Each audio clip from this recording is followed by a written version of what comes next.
श्रीगणेशाय नमः।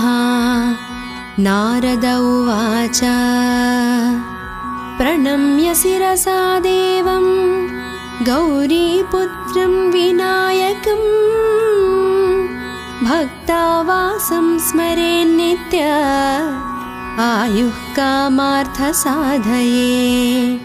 प्रथमं वक्रतुण्डं च एकदन्तं द्वितीयकं तृतीयं कृष्णपिङ्गाक्षं गजवक्त्रं चतुर्धकं लम्बोदरं पञ्चमं च षष्ठं विकटमेव च सप्तमं विघ्नराजेन्द्रं च धूम्रवर्णं तथाष्टमं नवमं भालचन्द्रं च दशमं तु विनायकम् एकदंसं गणपतिं द्वादशं तु गजाननं द्वादशैतानि नामानि त्रिसन्ध्यं यः पठेन्नरः न च विघ्नभयं तस्य सर्वसिद्धिकरं प्रभो। विद्यार्थी लभते विद्यां धानार्थी लभते धनं पुत्रार्थी लभते पुत्रार्मोक्षार्थी लभते गतिं। जपेत् गणपतिस्तोत्रं षड्भिर्मासैः फलं लभेत् संवत्सरेण सिद्धिं च लभते नात्र संशयः। अष्टभ्यो ब्राह्मणेभ्यश्च लिखित्वा यः समर्पयेत् तस्य विद्या भवेत् सर्वा गणेशस्य प्रसादतः। श्रीगणेशाय नमः। नारद उवाच प्रणम्य शिरसा देवं गौरीपुत्रं विनायकं भक्तावासं स्मरेन्नित्य आयुः कामार्थसाधये। प्रथमं वक्रतुण्डं च एकदन्तं द्वितीयकं तृतीयं कृष्णपिङ्गाक्षं गजवक्त्रं चतुर्धकं लम्बोदरं पञ्चमं च षष्ठं विकटमेव च सप्तमं विघ्नराजेन्द्रं च धूम्रवर्णं तथाष्टमं नवमं भालचन्द्रं च दशमं तु विनायकम् एकदंसं गणपतिं द्वादशं तु गजाननं द्वादशैतानि नामानि त्रिसन्ध्यं यः पठेन्नरः न च विघ्नभयं तस्य सर्वसिद्धिकरं प्रभो। विद्यार्थी लभते विद्यां धानार्थी लभते धनं पुत्रार्थी लभते पुत्रार्मोक्षार्थी लभते गतिं। जपेत् गणपतिस्तोत्रं षड्भिर्मासैः फलं लभेत् संवत्सरेण सिद्धिं च लभते नात्र संशयः। अष्टभ्यो ब्राह्मणेभ्यश्च लिखित्वा यः समर्पयेत् तस्य विद्या भवेत् सर्वा गणेशस्य प्रसादतः। श्रीगणेशाय नमः। नारद उवाच प्रणम्य शिरसा देवं गौरीपुत्रं विनायकं भक्तावासं स्मरेन्नित्य आयुः कामार्थसाधये।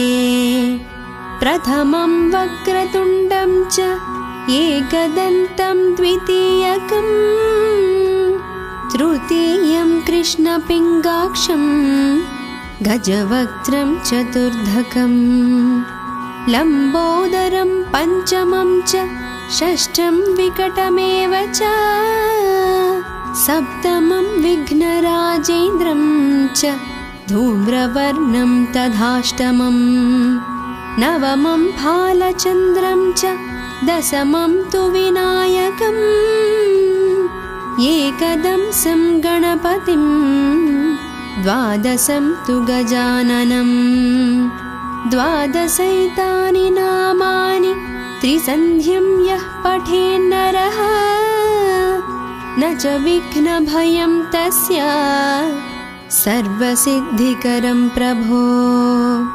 विद्यार्थी लभते विद्यां धानार्थी लभते धनं पुत्रार्थी लभते पुत्रार्मोक्षार्थी लभते गतिम्। जपेत् गणपतिस्तोत्रं षड्भिर्मासैः फलं लभेत् संवत्सरेण सिद्धिं च लभते नात्र संशयः। अष्टभ्यो ब्राह्मणेभ्यश्च लिखित्वा यः समर्पयेत् तस्य विद्या भवेत् सर्वा गणेशस्य प्रसादतः। श्रीगणेशाय नमः। नारद उवाच प्रणम्य शिरसा देवं गौरीपुत्रं विनायकम् भक्तावासं स्मरेन्नित्य आयुः कामार्थसाधये। प्रथमं वक्रतुण्डं च एकदन्तं द्वितीयकम् तृतीयं कृष्णपिङ्गाक्षं गजवक्त्रं चतुर्धकम् लम्बोदरं पञ्चमं च षष्ठं विकटमेव च सप्तमं विघ्नराजेन्द्रं च धूम्रवर्णं तथाष्टमं नवमं फालचन्द्रं च दशमं तु विनायकम् एकदंसं गणपतिं द्वादशं तु गजाननं द्वादशैतानि नामानि त्रिसन्ध्यं यः पठेन्नरः न च विघ्नभयं तस्य सर्वसिद्धिकरं प्रभो। विद्यार्थी लभते विद्यां धानार्थी लभते धनं पुत्रार्थी लभते पुत्रार्मोक्षार्थी लभते गतिम्। जपेत् गणपतिस्तोत्रं षड्भिर्मासैः फलं लभेत् संवत्सरेण सिद्धिं च लभते नात्र संशयः।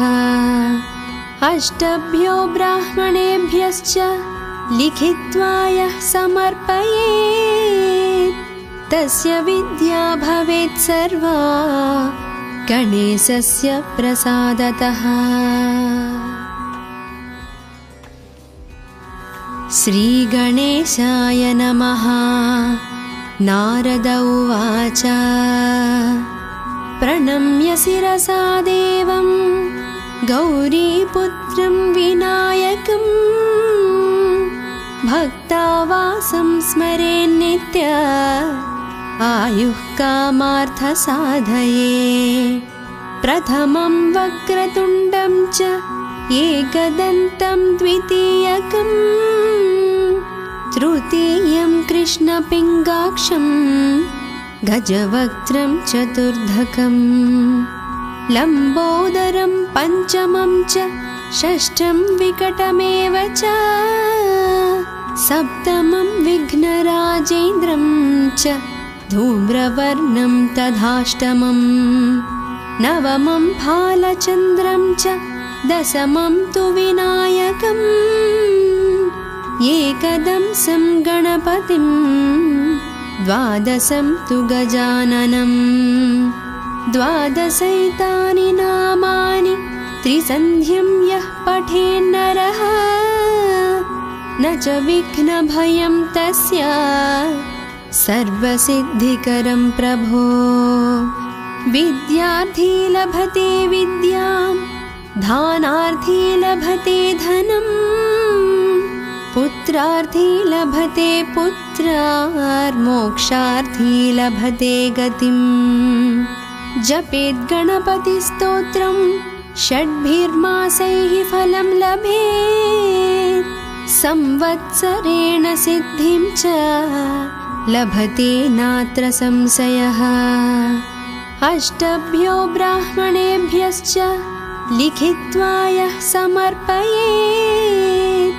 तस्य विद्या भवेत् सर्वा गणेशस्य प्रसादतः।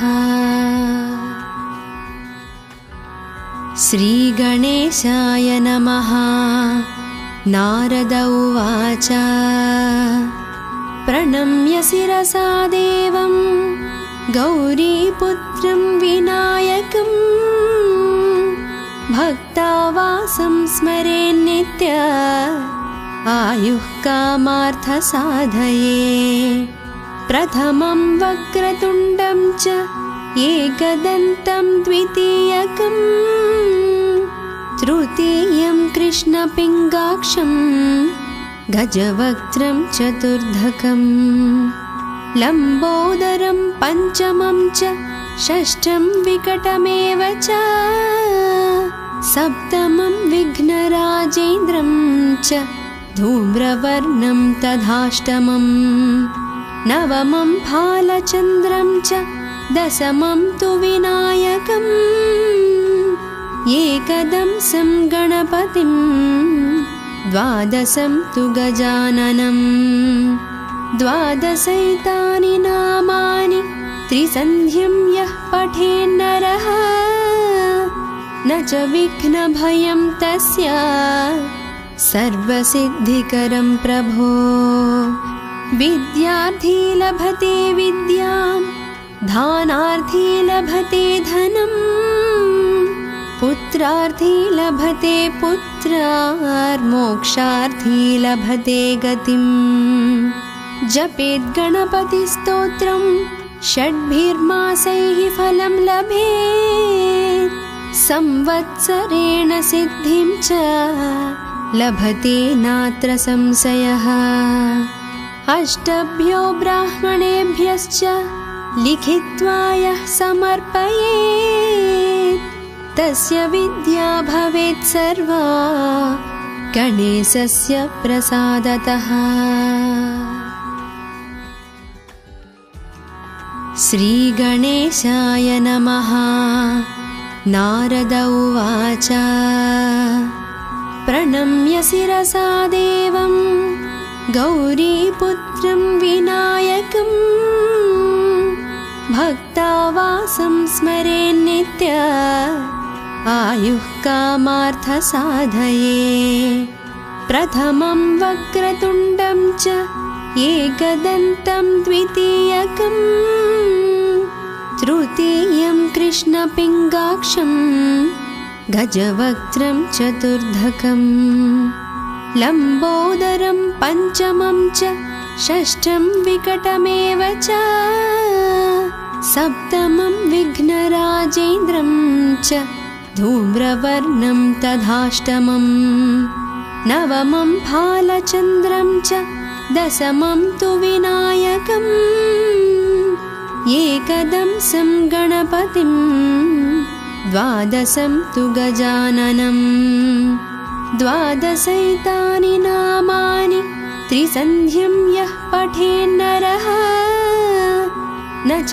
विघ्नभयं तस्य सर्वसिद्धिकरं प्रभो विद्यार्थी लभते विद्यां दानार्थी लभते धनम् पुत्रार्थी लभते पुत्रार्मोक्षार्थी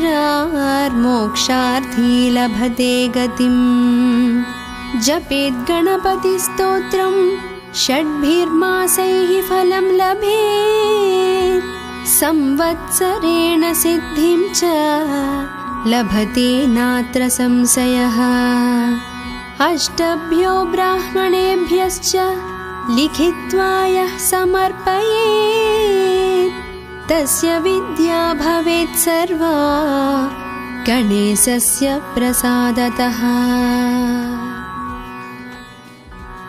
श्रीगणेशाय नमः। नारद उवाच प्रणम्य शिरसा देवं गौरीपुत्रं विनायकं भक्तावासं स्मरेन्नित्य आयुः कामार्थसाधये। प्रथमं वक्रतुण्डं च एकदन्तं द्वितीयकं तृतीयं कृष्णपिङ्गाक्षं गजवक्त्रं चतुर्धकं लम्बोदरं पञ्चमं च षष्ठं विकटमेव च सप्तमं विघ्नराजेन्द्रं च धूम्रवर्णं तथाष्टमं नवमं भालचन्द्रं च दशमं तु विनायकम् एकदंसं गणपतिं द्वादशं तु गजाननं द्वादशैतानि नामानि त्रिसन्ध्यं यः पठेन्नरः न च विघ्नभयं तस्य सर्वसिद्धिकरं प्रभो।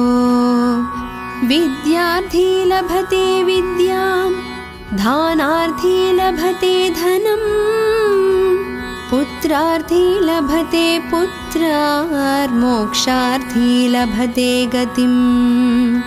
जपेत् गणपतिस्तोत्रं षड्भिर्मासैः फलं लभेत् संवत्सरेण सिद्धिं च लभते नात्र संशयः। अष्टभ्यो ब्राह्मणेभ्यश्च लिखित्वा यः समर्पयेत् तस्य विद्या भवेत् सर्वा गणेशस्य प्रसादतः। श्रीगणेशाय नमः।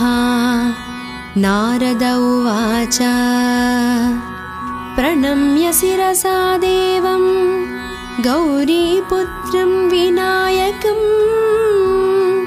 भक्तावासं स्मरेन्नित्य आयुः कामार्थसाधये। प्रथमं वक्रतुण्डं च एकदन्तं द्वितीयकं तृतीयं कृष्णपिङ्गाक्षं गजवक्त्रं चतुर्धकं लम्बोदरं पञ्चमं च षष्ठं विकटमेव च सप्तमं विघ्नराजेन्द्रं च धूम्रवर्णं तथाष्टमं नवमं भालचन्द्रं च दशमं तु विनायकम् एकदंसं गणपतिं द्वादशं तु गजाननं द्वादशैतानि नामानि त्रिसन्ध्यं यः पठेन्नरः न च विघ्नभयं तस्य सर्वसिद्धिकरं प्रभो। विद्यार्थी लभते विद्यां दानार्थी लभते धनं पुत्रार्थी लभते पुत्रार्मोक्षार्थी लभते गतिम्। जपेत् गणपतिस्तोत्रं षड्भिर्मासैः फलं लभेत् संवत्सरेण सिद्धिं च लभते नात्र संशयः। अष्टभ्यो ब्राह्मणेभ्यश्च लिखित्वा यः समर्पयेत् तस्य विद्या भवेत् सर्वा गणेशस्य प्रसादतः। श्रीगणेशाय नमः। नारद उवाच प्रणम्य शिरसा देवं गौरीपुत्रं विनायकं भक्तावासं स्मरेन्नित्य आयुः कामार्थसाधये।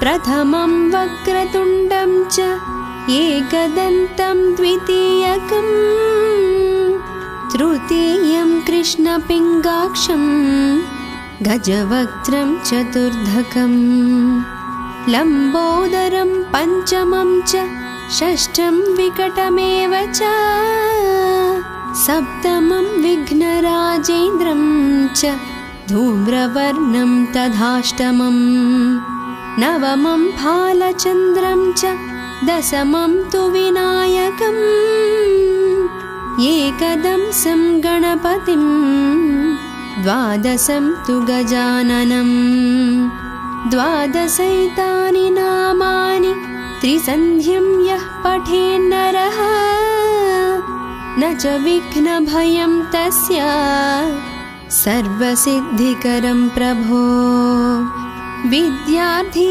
लभते विद्यां धानार्थी लभते धनम् पुत्रार्थी लभते पुत्रार्मोक्षार्थी लभते गतिम् जपेत् गणपतिस्तोत्रं षड्भिर्मासैः फलं लभेत् संवत्सरेण सिद्धिं च लभते नात्र संशयः अष्टभ्यो ब्राह्मणेभ्यश्च लिखित्वा यः समर्पयेत् तस्य विद्या भवेत् सर्वा गणेशस्य प्रसादतः। श्रीगणेशाय नमः। नारद उवाच प्रणम्य शिरसा देवं गौरीपुत्रं विनायकं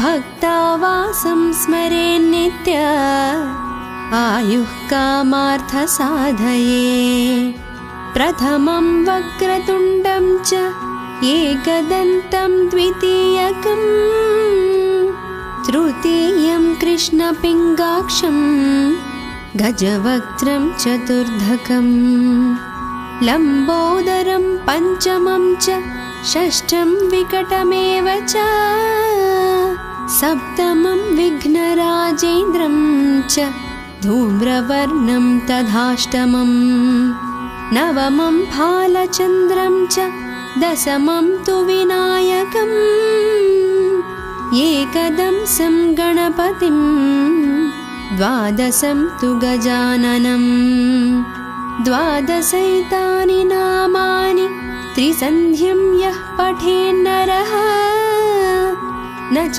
विघ्नभयं तस्य सर्वसिद्धिकरं प्रभो विद्यार्थी लभते विद्यां धानार्थी लभते धनम् पुत्रार्थी लभते पुत्रार्मोक्षार्थी लभते गतिम् जपेत् गणपतिस्तोत्रं षड्भिर्मासैः फलं लभेत् संवत्सरेण सिद्धिं च लभते नात्र संशयः अष्टभ्यो ब्राह्मणेभ्यश्च लिखित्वा यः समर्पयेत् तस्य विद्या भवेत् सर्वा गणेशस्य प्रसादतः।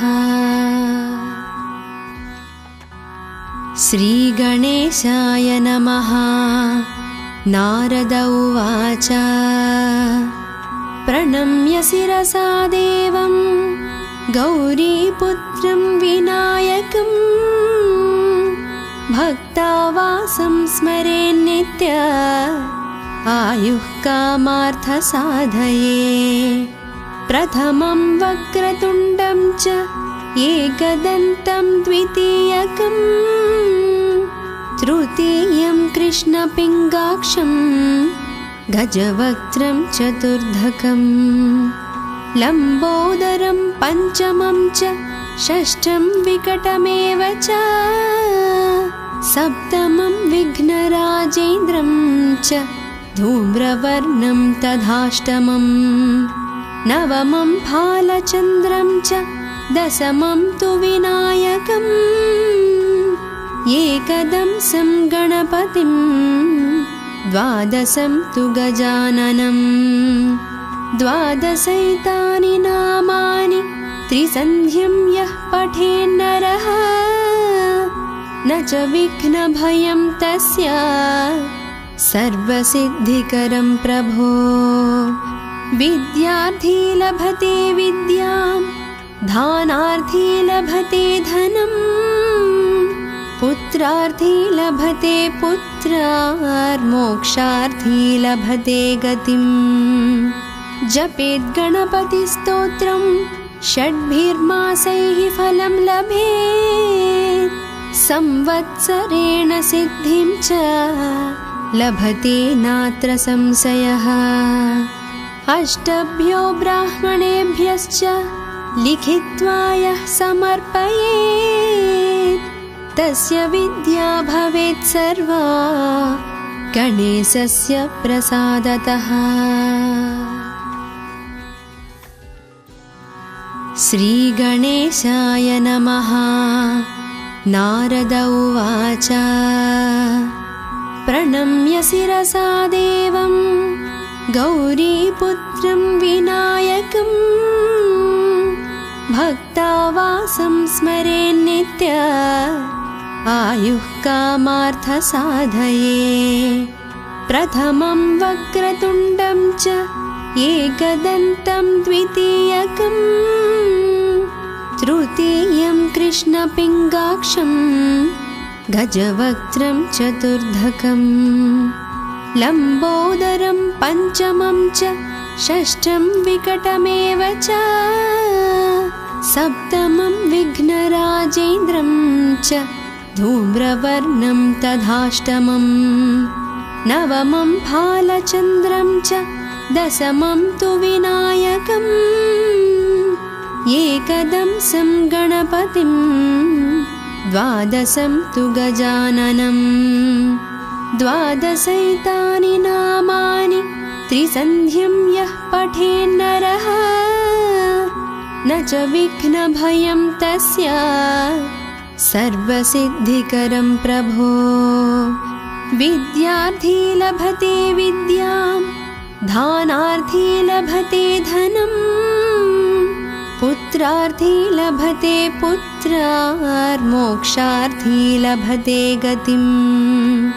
जपेत् गणपतिस्तोत्रं षड्भिर्मासैः फलं लभेत्, संवत्सरेण सिद्धिं च लभते नात्र संशयः।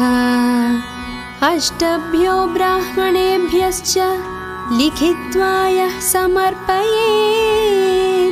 तस्य विद्या भवेत् सर्वा गणेशस्य प्रसादतः। श्रीगणेशाय नमः। नारद उवाच प्रणम्य शिरसा देवं गौरीपुत्रं विनायकं, भक्तावासं स्मरेन्नित्य आयुः कामार्थसाधये। प्रथमं वक्रतुण्डं च एकदन्तं द्वितीयकं, तृतीयं कृष्णपिङ्गाक्षं गजवक्त्रं चतुर्धकं, लम्बोदरं पञ्चमं च षष्ठं विकटमेव च, सप्तमं विघ्नराजेन्द्रं च धूम्रवर्णं तथाष्टमम्, नवमं भालचन्द्रं च दशमं तु विनायकम्, एकदंसं गणपतिं द्वादशं तु गजाननम्। द्वादशैतानि नामानि त्रिसन्ध्यं यः पठेन्नरः, न च विघ्नभयं तस्य सर्वसिद्धिकरं प्रभो। विद्यार्थी लभते विद्यां, दानार्थी लभते धनं, पुत्रार्थी लभते पुत्रान्, मोक्षार्थी लभते गतिम्। जपेत् गणपतिस्तोत्रं षड्भिर्मासैः फलं लभेत्, संवत्सरेण सिद्धिं च लभते नात्र संशयः। अष्टभ्यो ब्राह्मणेभ्यश्च लिखित्वा यः समर्पयेत्, तस्य विद्या भवेत् सर्वा गणेशस्य प्रसादतः। श्रीगणेशाय नमः। नारद उवाच प्रणम्य शिरसा देवं गौरीपुत्रं विनायकं भक्तावासं स्मरेन्नित्य आयुः कामार्थसाधये। प्रथमं वक्रतुण्डं च एकदन्तं द्वितीयकं तृतीयं कृष्णपिङ्गाक्षं गजवक्त्रं चतुर्धकं लम्बोदरं पञ्चमं च षष्ठं विकटमेव च सप्तमं विघ्नराजेन्द्रं च धूम्रवर्णं तथाष्टमं नवमं फालचन्द्रं च दशमं तु विनायकम् एकदंसं गणपतिं द्वादशं तु गजाननं द्वादशैतानि नामानि त्रिसन्ध्यं यः पठेन्नरः न च विघ्नभयं तस्य सर्वसिद्धिकरं प्रभो। विद्यार्थी लभते विद्यां दानार्थी लभते धनं पुत्रार्थी लभते पुत्रार्मोक्षार्थी लभते गतिं। जपेत् गणपतिस्तोत्रं षड्भिर्मासैः फलं लभेत् संवत्सरेण सिद्धिं च लभते नात्र संशयः। अष्टभ्यो ब्राह्मणेभ्यश्च लिखित्वा यः समर्पयेत् तस्य विद्या भवेत् सर्वा गणेशस्य प्रसादतः। श्रीगणेशाय नमः। नारद उवाच प्रणम्य शिरसा देवं गौरीपुत्रं विनायकं भक्तावासं स्मरेन्नित्य आयुः कामार्थसाधये।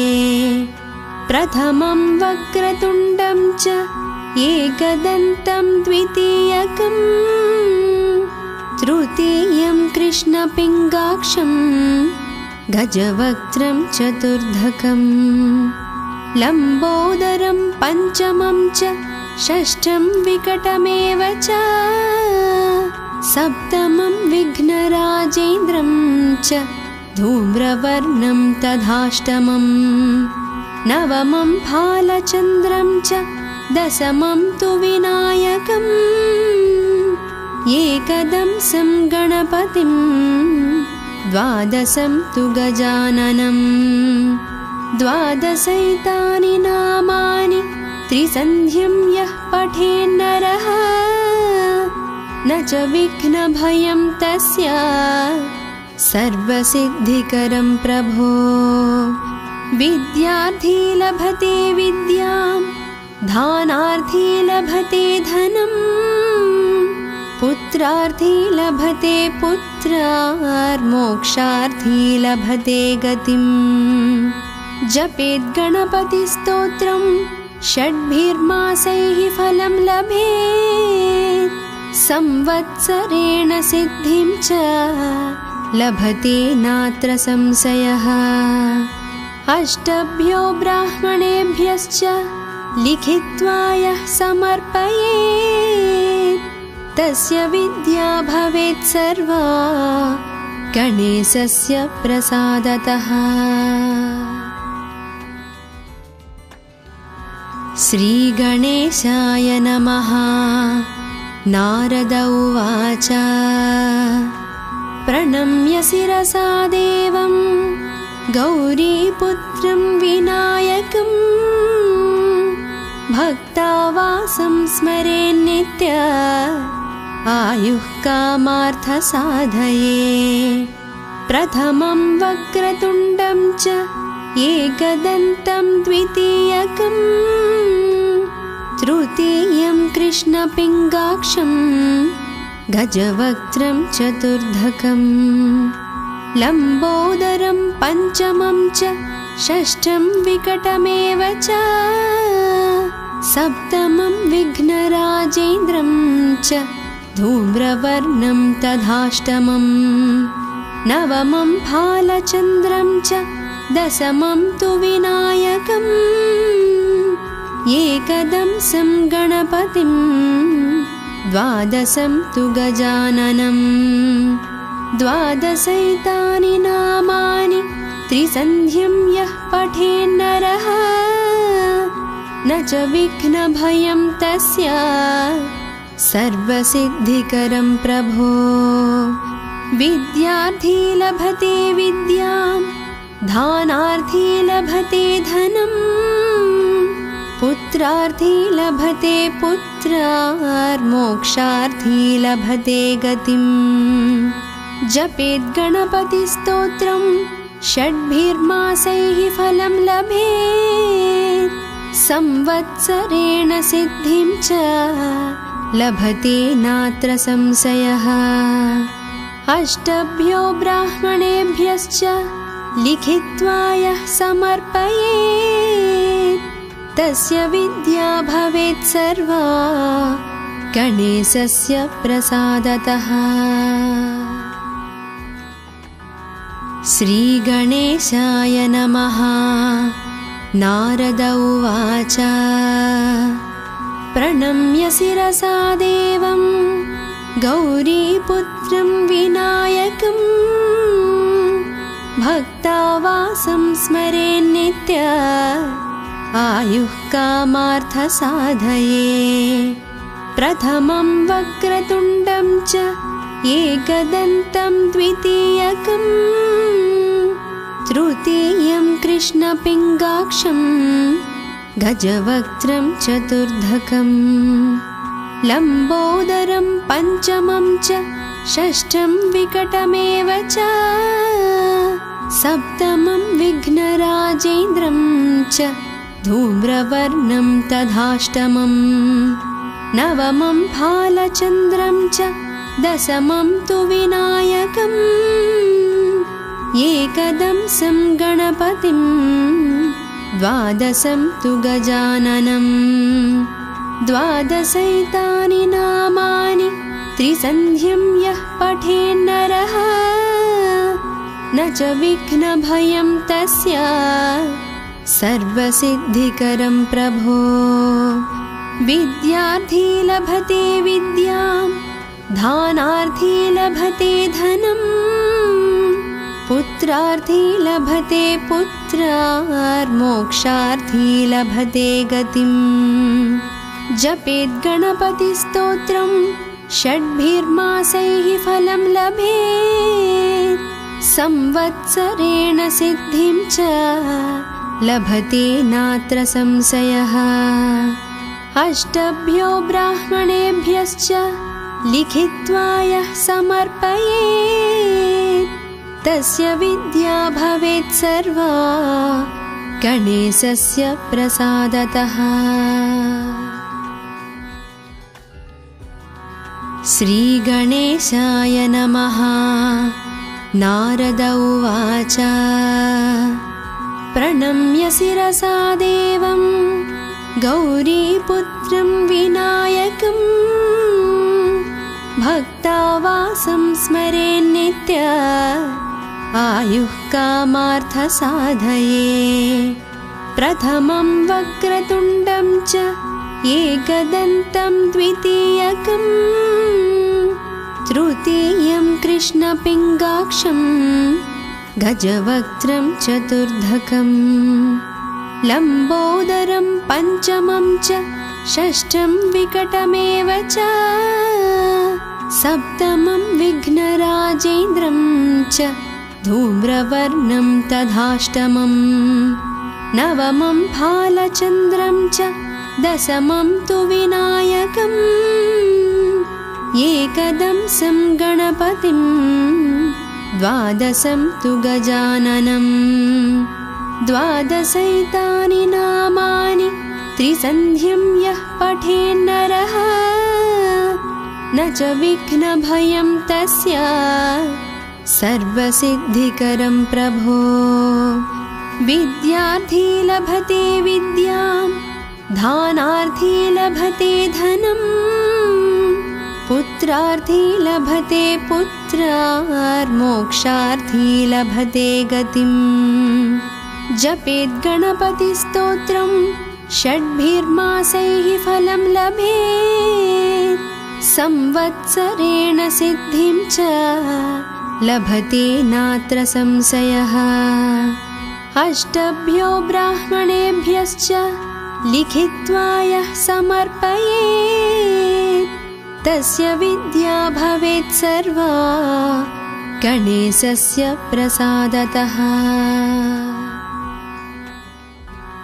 श्रीगणेशाय नमः। नारद उवाच प्रणम्य शिरसा देवं गौरीपुत्रं विनायकं भक्तावासं स्मरेन्नित्य आयुः कामार्थसाधये।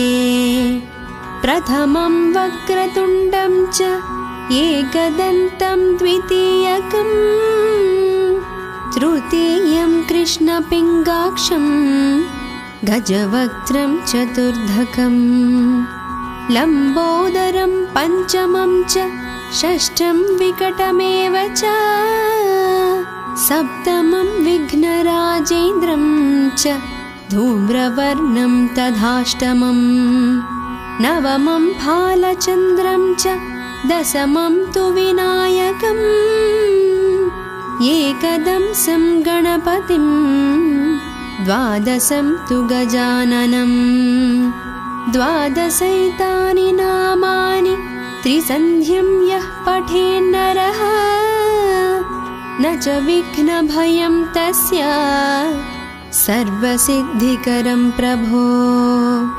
विद्यार्थी लभते विद्यां दानार्थी लभते धनं पुत्रार्थी लभते पुत्रार्मोक्षार्थी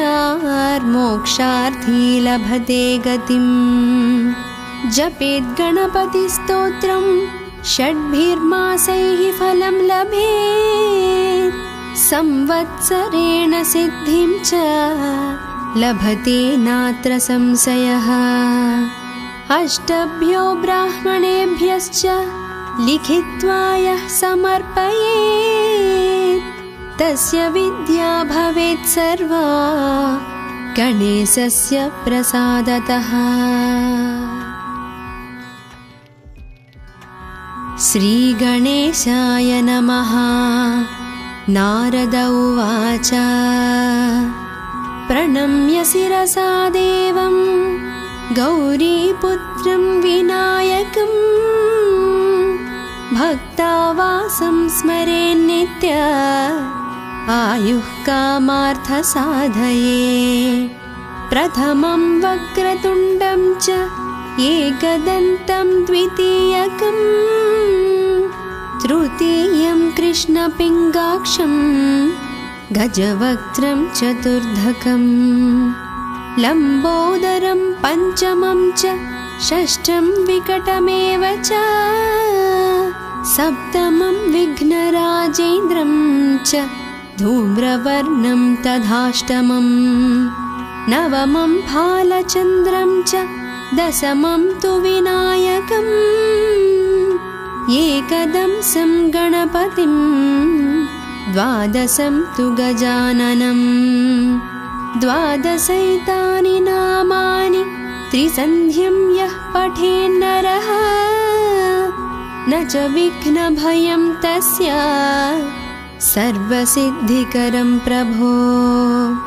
विद्यार्थी लभते विद्यां दानार्थी लभते धनं पुत्रार्थी लभते पुत्रार्मोक्षार्थी लभते गतिम्।